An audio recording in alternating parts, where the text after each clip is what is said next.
So now if you remember, the next thing you were supposed to do was you were supposed to come through and we're going to add a field, right? Because why are we adding a field? We're classifying this data into our index of 0 to 5, right? We want to calculate the rank itself, and then we're going to run that calculation. But we have to have a field exist first, right? So let's do that, and this is where kind of the fun part of Arc of Model Builder begins to show itself. So I'm going to grab this tool, put it on here, and you can see that the tool is empty.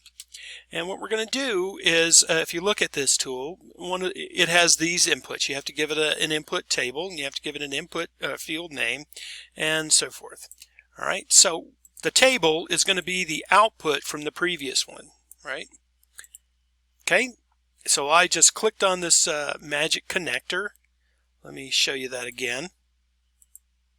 And you can get rid of this. Well, you can get rid of this by highlighting it and clicking delete. So if I use my little magic wand and I click and drag and drop, then it's going to ask me which variable do you want this to become. I'm going to click input table, and you can see that's not enough, right? Remember, get count only had one input. Well, add field has more than one.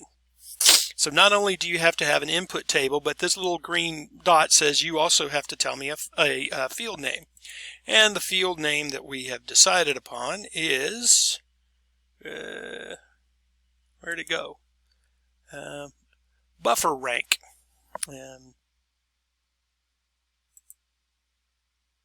Let's see, can I zoom in here? Yeah, we want it to be called BufferRank, and we want it to be short.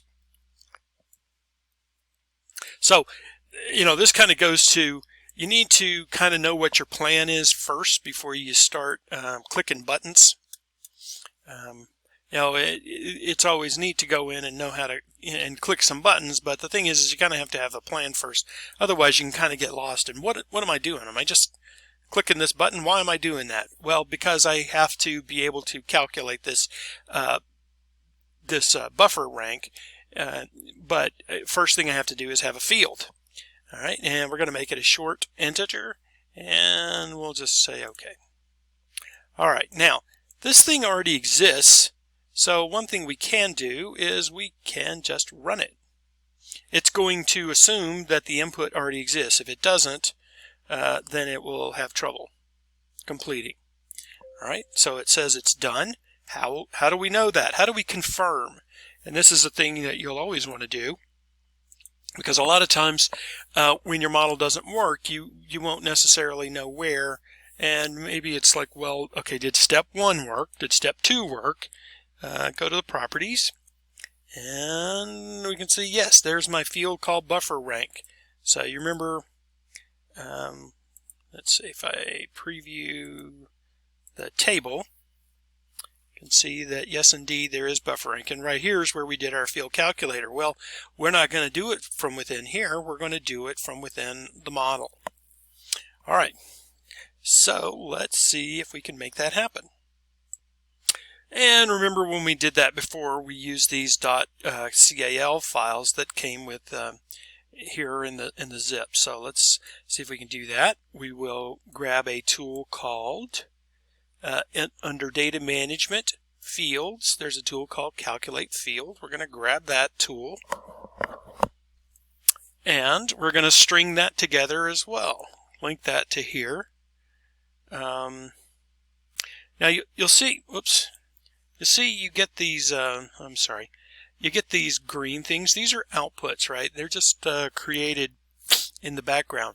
They're sort of placeholders as to what has happened. So really, but really they link back to a particular feature class. If I look inside there, it's telling me that this is actually here, this rec center thing. So we can click on our little magic tool and put it in here and click on input table. So basically whatever this is, that's going to be the table. but you can see the tool is still not filled out because you need some other things, right? You need both a field name and an expression. All right, so our field name is going to be BufferRank because we've already created it. And then our expression is, let's see, remember we're going to do Python. And here, instead of, we're going to have to open this thing up and load that,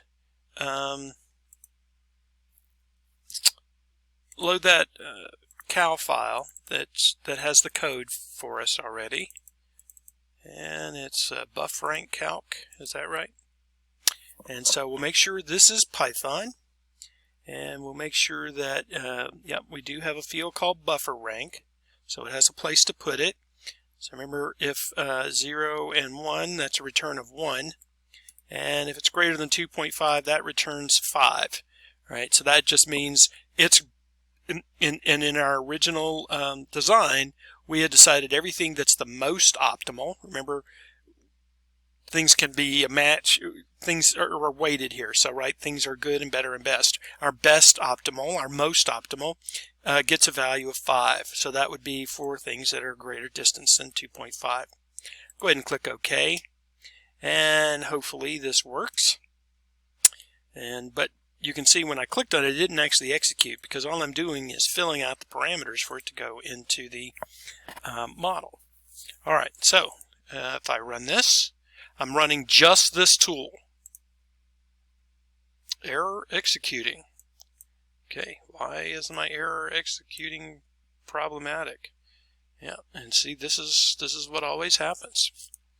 All right, well, let's see. If I can figure it out quickly, we'll stay here. I'm going to delete some white spaces and things and just see if that's part of the problem.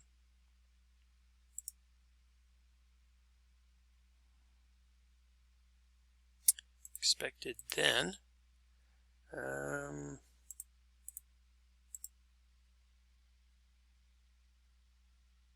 Because VB. All right, so I had to do both things. So let's run it again.